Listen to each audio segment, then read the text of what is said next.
Menurut Alexander Osterwalder, dalam bukunya berjudul Business Model Generation, menjelaskan bahwa bisnis model kanvas merupakan sebuah strategi berupa penggambaran proses usaha dalam bentuk visual yang terdiri dari 9 elemen penting di dalamnya.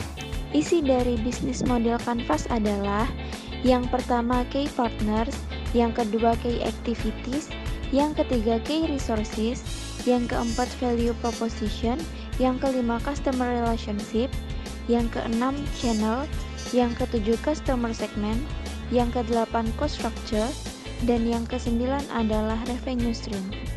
Alasan penciptaan ide produk ini didasari atas fenomena akan kurangnya kesadaran masyarakat untuk menjaga kesehatan dan imun tubuh dikarenakan maraknya virus akhir-akhir ini, serta merupakan inovasi dari produk jamu yang sudah ada di pasaran berkaitan dengan keadaan pandemik yang sedang terjadi. Yang selanjutnya yaitu customer segment. Customer segment sendiri yaitu kelompok target konsumen yang sedang atau akan kita bidik untuk menjadi pelanggan kita.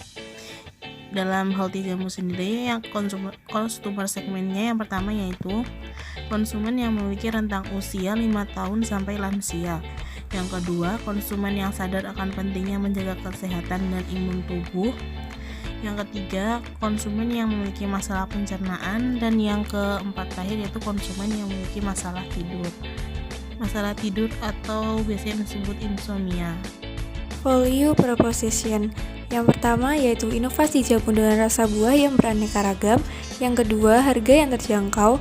Yang ketiga, desain kemasan yang modern. Yang keempat, dapat menerima permintaan khusus. Yang kelima, rasa jamu yang tidak pahit. Yang keenam, pemesanan yang mudah.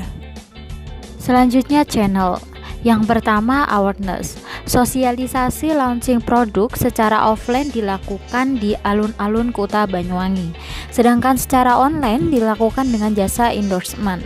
Yang kedua yaitu consideration. Nah, produk kami ini menawarkan kustomisasi pada rasa dan juga memiliki list menu. Nah, pada produk kami juga dijual secara online melalui e-commerce dan secara offline di toko kami sendiri. Yang ketiga yaitu research. Nah, kami menyediakan produk yang berkualitas dimulai dari harga 8.000 hingga dengan 23.000. Konsumen nantinya dapat melihat hal tersebut melalui ulasan dalam e-commerce kami. Lalu yang keempat yaitu purchase. Nah, pembelian ini dilakukan secara online maupun offline. Nah, pembelian online ini dilakukan melalui e-commerce.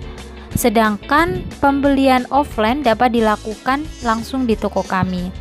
Nah, yang kelima adalah evaluation. Nah, secara offline kami menyediakan kotak saran di toko kami.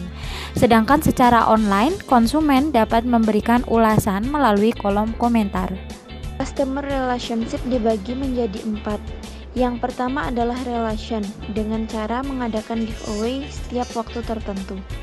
Yang kedua adalah referrals dengan membuat postingan sosial media mengenai bahaya pemanis buatan dan penerapan standar food grade.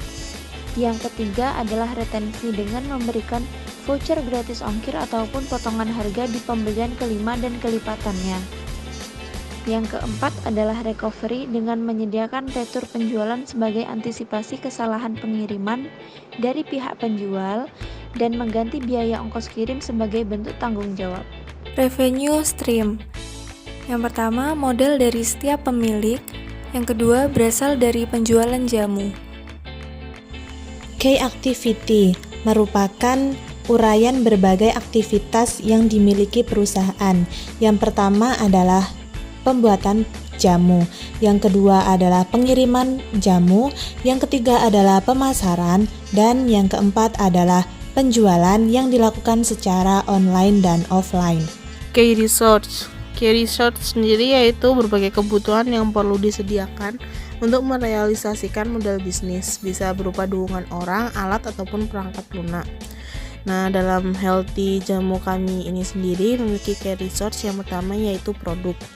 Kami mengambil jamu ini dari Mbak Ariatun selaku tim kerjasama kami terlebih dahulu. Yang kedua ada intelektual. Dalam hal ini, intelektual yang dimaksud yaitu hak paten dari merek Healthy Jamu. Yang ketiga ada human. Human di sini yaitu tenaga kerja yang menjadi karyawan yang bekerja di toko kami. Yang keempat ada kemasan. Kemasan yang dipakai produk kami yaitu botol plastik dan kemasan plastik zipper. Yang kelima ada kendaraan. Kegunaan kendaraan ini untuk pulang pergi dari toko kami, rumah Mbak Ariatun, dan tempat-tempat kami memasarkan seperti di alun-alun Blambangan. Key partnership atau kerjasama perusahaan. Yang pertama adalah marketplace, yaitu dengan menggunakan Shopee, IG, Tokopedia, GoFood, dan GrabFood. Yang kedua ada ekspedisi dengan menggunakan jasa JNE, JNE Express, JNT, JNT Express, dan Ninja Express. Dan yang terakhir adalah co-opetition atau kerjasama dengan Jamu Mbah Ariatun Banyuwangi. Selanjutnya adalah cost structure. Cost structure adalah rincian biaya-biaya yang dikeluarkan oleh perusahaan untuk menjalankan key activities dan menghasilkan value proposition. Adapun biaya yang dikeluarkan sebagai berikut. 1. Biaya tetap, yakni biaya tenaga kerja tidak langsung dan biaya kuota internet. 2. Biaya variabel, yakni biaya produksi, biaya iklan, biaya pengiriman, biaya packing, biaya listrik dan air.